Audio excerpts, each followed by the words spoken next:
Assalamualaikum warahmatullahi wabarakatuh. Pada hari ini saya ingin memperkenalkan kepada anda semua satu kitab yang bertajuk Tarbiyatul Aulad fil Islam. Kitab ini dikarang oleh Dr. Abdullah Nasir Alwan. Di dalam karya ini, beliau membahas betapa pentingnya pendidikan anak di dalam Islam serta prinsip-prinsip tarbiyah yang perlu diterapkan dalam mendidik anak-anak.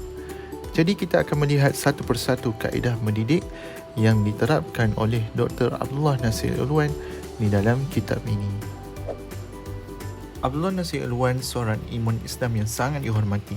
Beliau telah menyusun kitab ini dengan penuh pengetahuan dan pengalaman. Dalam kitab ini, beliau mengariskan 7 kaedah dalam mendidik anak mengikut acuan Islam, iaitu mendidik melalui teladan, mendidik melalui pengukuhan akidah, mendidik melalui adat kebiasaan, pendedahan kepada keburukan dosa, mendidik melalui nasihat, mendidik melalui pemantauan, dan yang terakhir, mendidik melalui hukuman. Pertama, mendidik melalui teladan. Abdullah Nasir Alwan menekankan bahawa anak-anak lebih cenderung belajar melalui apa yang mereka lihat daripada apa yang mereka dengar.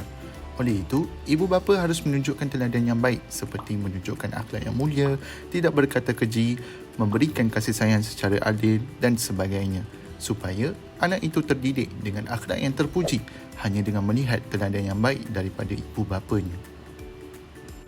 Kedua, mendidik melalui pengukuhan akidah. Abdullah Nasir Alwan turut menekankan kaedah ini dengan cara mengajar anak-anak untuk mentaati Allah SWT dan menjauhi larangannya seperti solat, membaca Al-Quran, berzikir, berpuasa dan sebagainya. Secara tak langsung, ia dapat melahirkan ketaatan dalam diri mereka untuk menyembah Allah SWT. Ketiga, mendidik melalui adat kebiasaan. Abdullah Nasir Alwan mengatakan bahawa manusia itu dilahirkan dalam keadaan yang suci bersih, dilengkapi dengan akhlak yang mulia serta sifat dan tabiat semula jadi yang baik. Akan tetapi, sekiranya seseorang itu tidak dibiasakan dengan sifat-sifat mulia tersebut, maka sifat tersebut akan hilang. Jadi ibu bapa berperanan dalam melatih anak untuk melakukan kebiasaan-kebiasaan yang baik seperti mendidik mereka untuk beradab, mengajarkan mereka untuk membiasakan diri dalam solat berjemaah, mendidik mereka untuk melazimi selawat dan sebagainya. Keempat, mendidik melalui pendedahan terhadap keburukan dosa. Salah satu aspek penting dalam pendidikan anak adalah mendedahkan mereka kepada pemahaman tentang dosa dan keburukan. Pendekatan ini membantu anak-anak memahami perbezaan antara yang baik dan yang buruk serta mengajar mereka untuk meraih pahala dan mengelak daripada perbuatan dosa. Abdullah Nasir Alwan mendorong ibu bapa untuk mengajar anak-anak dengan cara yang tidak hanya mempromosikan kebaikan semata-mata tetapi juga memberi mereka kesedaran tentang akibat buruk dari tindakan yang salah seperti mencuri, akibatnya akan dihukum potong tangan, minum arak, akibatnya akan dihukum dengan 80 kali sebatan dan sebagainya. Tujuan mendedahkan kepada anak-anak keburukan melakukan dosa ini supaya mereka gerun dan membenci perbuatan yang mendatangkan dosa tersebut. Kelima, mendidik melalui pemantauan. Pengawasan ke atas anak-anak menjadi satu keperluan untuk mengetahui perkembangan dan keadaan semasa anak-anak.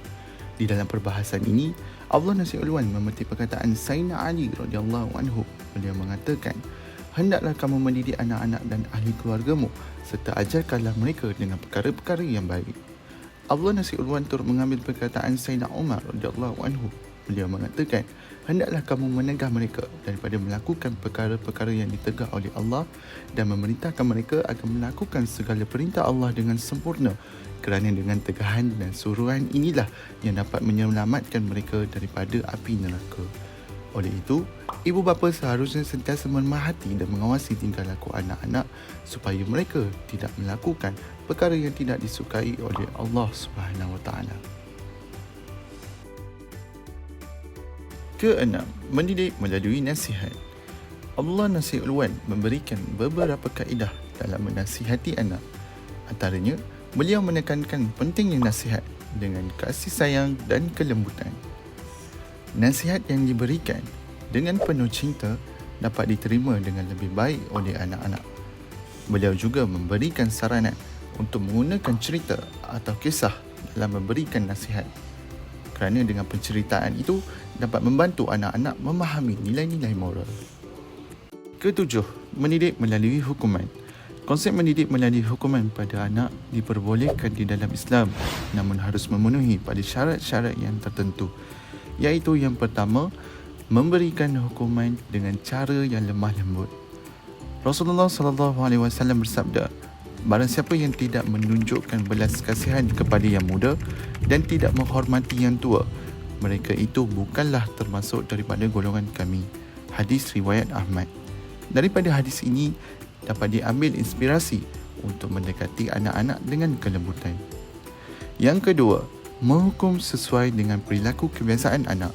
Contohnya, jika seorang anak seringkali malas dalam menyelesaikan tugasannya, hukuman yang sesuai adalah dengan menyekat waktu bermain mereka untuk memberikan dorongan agar lebih bertanggungjawab terhadap tugasannya. Dan yang ketiga, menghukum dengan cara yang bertahap. Bermula daripada hukuman yang paling ringan sehinggalah hukuman yang paling berat. Hukuman yang bertahap ini memberikan peluang kepada mereka untuk belajar daripada kesilapan. Dan tujuan kepada hukuman ini adalah untuk mendidik dan mendisiplinkan mereka. Firman Allah di dalam surah At-Tahrim ayat 6, A'udzubillahi minasyaitonirrajim. يا أيها الذين آمنوا قوا أنفسكم وأهليكم نارا وقودها الناس والحجارة عليها ملائكة غلاظ شداد لا يعصون الله ما أمرهم ويفعلون ما يؤمرون. Maksudnya, wahai orang-orang yang beriman, peliharalah dirimu dan keluargamu dari api neraka yang bahan bakarnya adalah manusia dan batu. Penjaganya adalah malaikat-malaikat yang kasar dan keras yang tidak durhaka kepada Allah terhadap apa yang diperintahkan kepada mereka dan selalu mengerjakan apa yang diperintahkan.